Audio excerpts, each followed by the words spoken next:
Good morning. My name is John Donnelly. I'm the editor of JPT Magazine, and we're coming to you live from the SPE Houston office in Houston, Texas. And we have a very special guest this morning, 2017 President Janeen. Welcome. Good morning. Great to be here, John. Great to be here for all of you that are out there in Facebook land, and look forward to hearing your questions. Yeah, congratulations again. Thanks.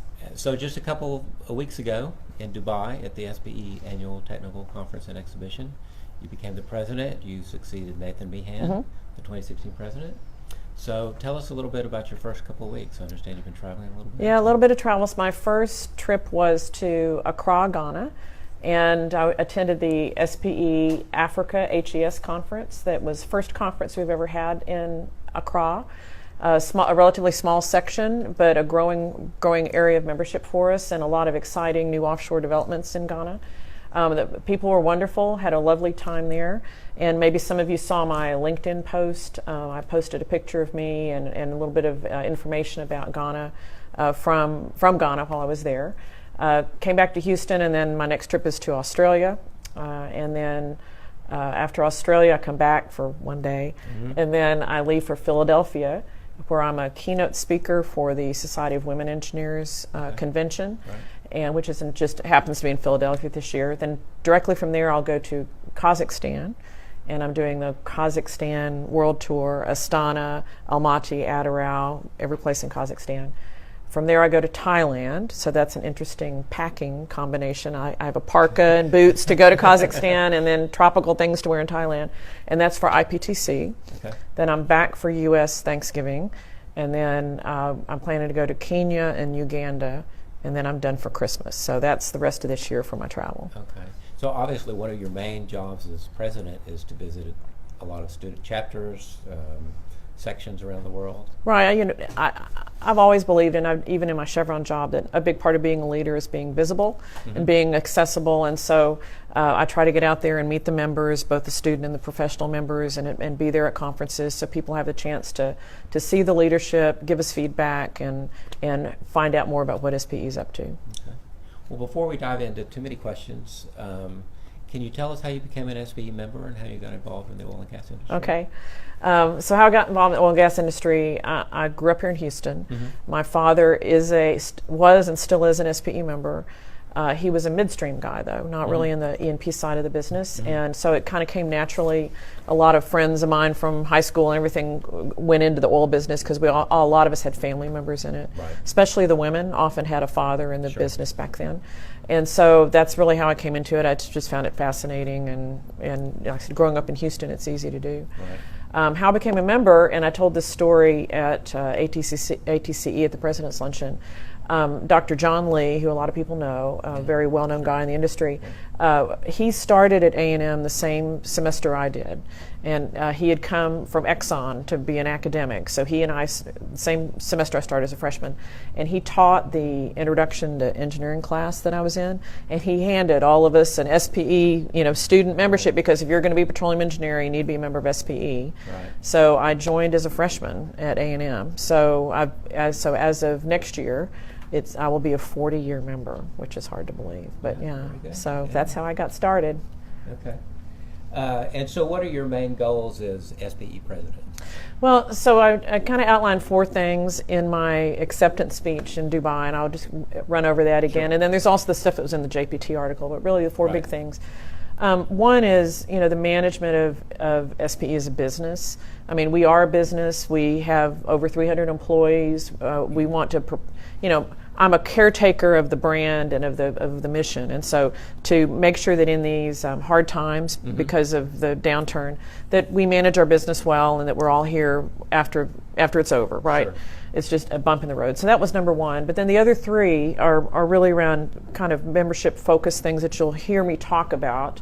When I come around and go around the world, there's 3 things you'll hear echoing in a lot of the things I'll be saying.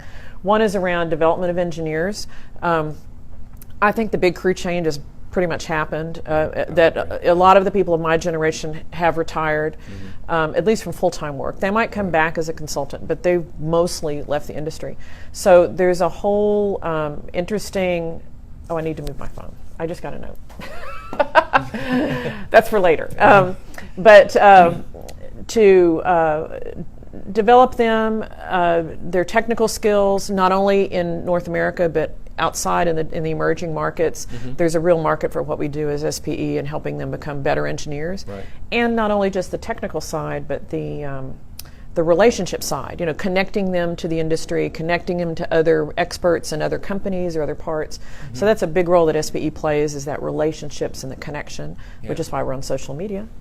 And then, so that's number 2.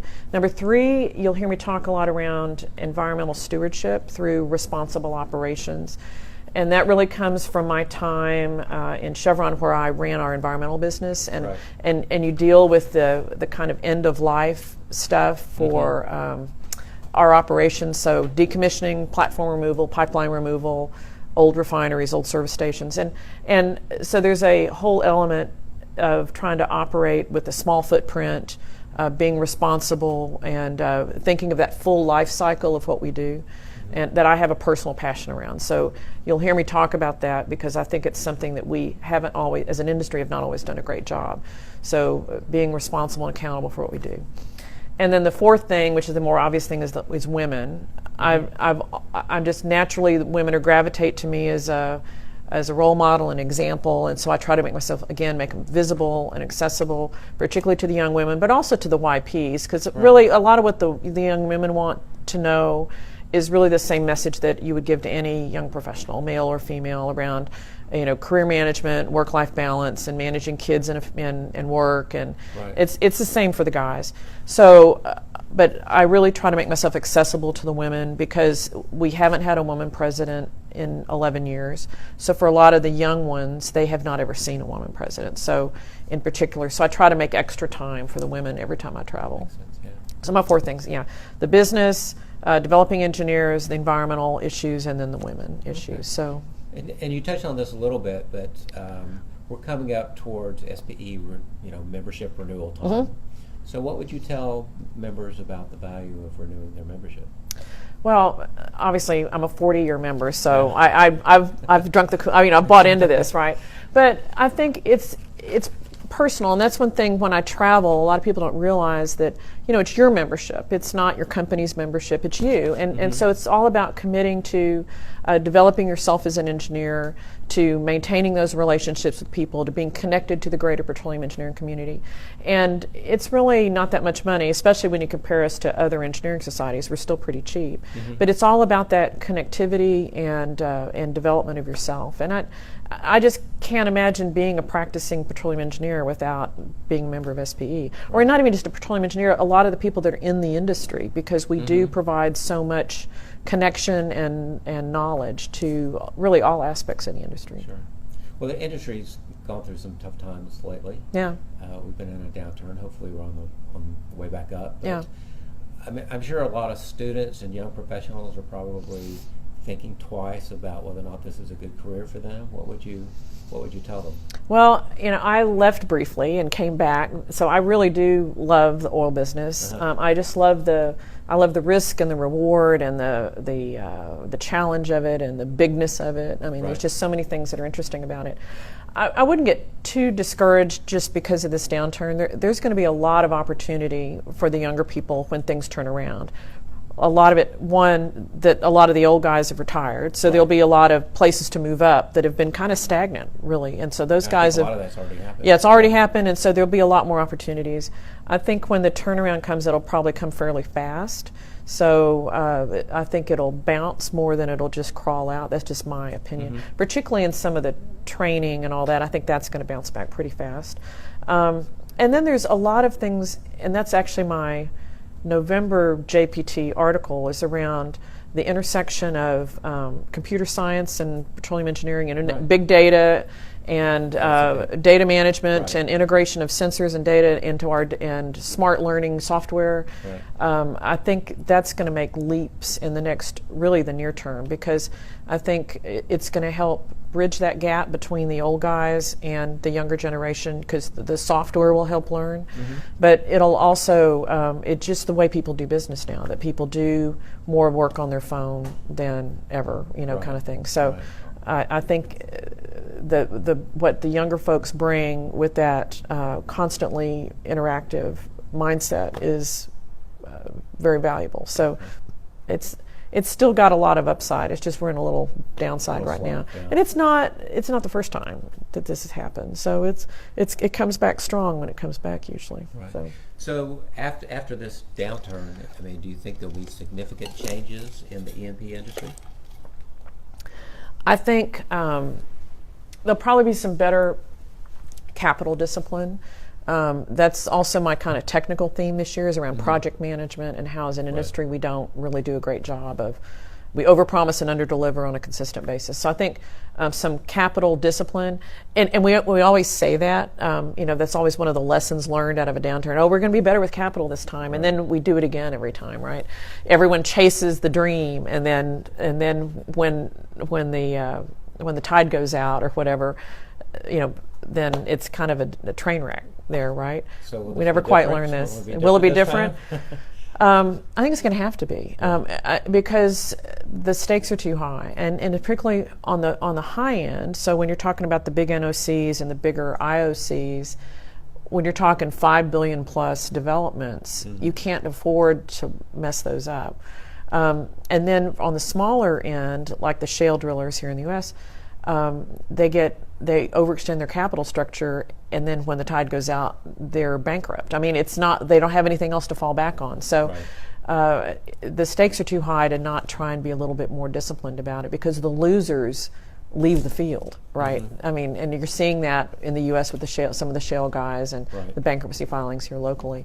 And then internationally, it's just everything's shut down. And so it is more boom and bust with those big developments. So I think being a little bit more disciplined they're going to have to do it. Right. So. And how about SPE? Will it be different after this downturn? I think some of the things we'll see that'll be different is maybe some of the delivery of our technical knowledge. Probably more digital, more interactive, more things like this. I mean, I personally think probably the single biggest thing we've done in the last 10 years was One Petro. I mean, to put all that stuff online, make it all digital and all available. And we were probably a little bit ahead of our time, but now that's just how everyone expects to have everything delivered, where you can read it on your phone or access it on your phone. So I think the digital interaction, I think probably more streaming of meetings and workshops, we'll probably do more of that, because the technology's there. It really, even just a few years ago, the live streaming ability of public Wi-Fi, I mean, it just didn't exist, and now you can do it from almost anywhere. So I think that connectivity and the interactiveness via digital media is going to be a big difference, I think. So what are some lessons learned from the downturn, if you could just kind of sum up for the industry? Well, I mean, we always say we learn them, but we don't. Capital discipline, I think, is a big one, and that same around projects that we do overpromise and underdeliver. The kind of human psychology of project approvals and that sort of thing. I think that plays into it. Sure. I guess what's a lot of things that's changed, at least here in the U.S., is the impact of private equity in the market, which makes this downturn different from, say, the 80s downturn, which was mostly bank financed versus local.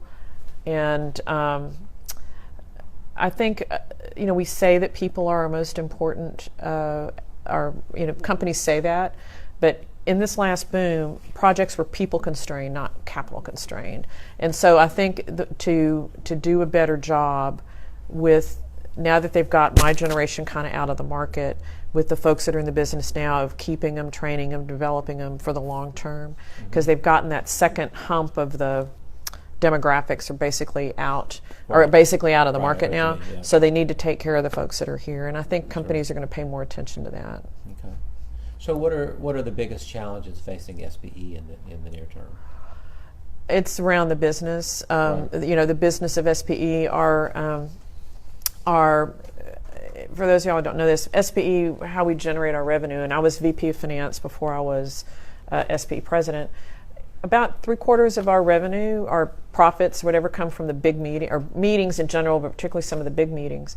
and the attendance is down. The exhibitors are down because the service industry in particular is really hurting. Right. So our revenue as a business is way down, and so that impacts our ability to provide services to our members. As JPT editor, and I'm sure everyone out there has noticed this, your JPT is a lot thinner than it was a couple of years ago, and that's advertising revenues down, and that is a source of revenue for us. So the business of SPE being able to maintain our staff and our services as best we can in a downturn for us when our revenue's down. So that's that's by far the biggest challenge, I think, for us. Okay. I think we've got some questions rolling in. Do I want to do it here or on the phone? Miss Molly. For those of you who know, Molly Britt is behind the camera here, so she's the one who's coaching us. So, all right. Do you want me to do this? The questions here. Okay. From the Northern Norway section, any plans to visit Norway in 2017? Yes, probably in June, because people don't go to Norway in February. You go to Norway in June, especially if you're from Texas when it's hot, right? So probably in June. There's a Europec meeting in Paris, and I can't remember if we're planning it for the week before or the week after. I think it's the week after. So probably in June of 2017, I will come to Norway. From Benjamin, what is the hope of all petroleum engineers all over the world, considering the dwindling price of crude on the international platform? Well, I guess the hope is that it goes up. I guess the price of oil goes up because it does drive our capital. But I think, we've been in price cycles before. I can't remember right off the top of my head, but we were at this price level not that long ago, like 2007. So it's just, I always tell people that it's not always the low price, it's the change in the price that gets us. So we adjust our business at $100, and then everything gets frenzied, and then it goes down, and then, oh my God. But we can make money at $50. Right. It's just a matter of where, and that's why you see so much activity in the Permian. And it seems like it may be stabilizing a little bit. Yeah, around 50 seems fairly stable, and there's a ton of activity in the Permian because we can make money there. So there are other basins where we can make money at $50. We just need to adjust our business to fit that. So we'll still be around. People still need oil and gas. So what do you think will be your major contribution to SPE? I had a lot of really kind of grand plans. Then the price fell out. So it's what happens. And so rather than grand changes, I think it really is to keep. I mean, it sounds not very grandiose, but to just keep the business steady, minimize impact on member services, minimize impact on our staff, and maintain through what we think is a temporary situation for the market. Okay. Can you enter yourself on Facebook? Oh, so I'm being coached here by Molly, so I'm looking here.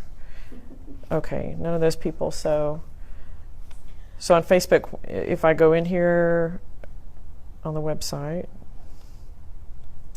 We have another question coming in from Sahil Rai. When will companies start to hire fresh graduates, and what should they do until then? Well, a lot of companies are still hiring fresh graduates. I mean, it's just they've cut back on number and often on the universities. So there's not many that have completely cut back on everyone. And another term, not everyone gets laid off. I mean, everyone keeps, oh my God. I said, well, the way to keep from getting laid off is to always be in the top half or the top quartile. They never lay off everybody. Right. But most companies are, now the service sector probably less so, but of the operators, almost all of them are still hiring some people. So it's just a matter of where you are, what kind of job you're looking for. It's going to be harder, but actually it was so easy before. Right. I do a lot with the College of Engineering at A&M, that's where I went to school. If you look at other engineering majors, where we are is more like how they are normally. That less than half have a job. Civil engineer, or this, they don't all have a job when they graduate. They have to get out and start looking around and using their network and talking to people and getting a job. And that's really the norm for most other graduates. So I think people just had the expectation that they would have a job in September of their senior year. And it's just, this may be the new normal for a couple of years. But Sure. I know Chevron's still hiring. Most all the other majors are still hiring. But it's just fewer and from fewer universities in general. And talented people internationally, people are always looking for them to work in their home countries. That's another thing that people always forget. They want to stay in the U.S. or stay in the U.K. And usually if they're willing to work in their home country, they can get a job. Okay. So We're just looking at the clock. I think that's about all the time we've got. I want to thank you again for stopping by the office. And Thanks, giving us John. your views. Thanks to all you on Facebook who tuned in, and I look forward to either the next Facebook Live or tweet chat. Thanks. Thank you.